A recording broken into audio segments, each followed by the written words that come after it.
Hi hello ఈరోజైతే choco cookies చేస్తున్నానండి. కిడ్స్కి చాలా ఫేవరెట్ కదా చాక్లెట్ ఫేవరెట్ కుకీస్ అంటే. సో ఈ టోటల్ రెసిపీ అంతా కూడా క్వాంటిటీస్ అనేవి పర్ఫెక్ట్గా తీసుకుంటే పర్ఫెక్ట్ కుకీస్ అనేవి వస్తాయి. నేనైతే మీకు అక్కడ నేను చూపిస్తున్నాను, సేమ్ మెజర్మెంట్స్ వేసి చేయండి. అండ్ మనం అన్ని దగ్గరలో అయితే బ్లెండర్ యూస్ చేయాల్సిన అవసరం లేదు. ఇలా మంచిగా డో ప్రిపేర్ అయిన తర్వాత దీన్ని ఒక హాఫ్ అన్ అవర్ పైనే ఫ్రిడ్జ్లో ఉంచాలి. అప్పుడు కుకీస్ అనేవి చాలా బాగా వస్తాయి. సో మీరు కూడాను యాజ్ యూజువల్ మీకు నచ్చినట్టుగా ఏదైనా వేసుకోవచ్చు. నేనైతే చాకో చిప్స్ వేసుకుంటున్నాను, మీకు ఏది కావాలంటే అది వేయచ్చు.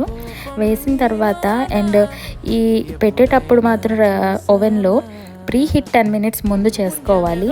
ఆ తర్వాత 15 మినిట్స్ అనేది బేక్ చేయాలి. కుకీస్ అయితే చాలా టేస్టీగా వస్తాయి.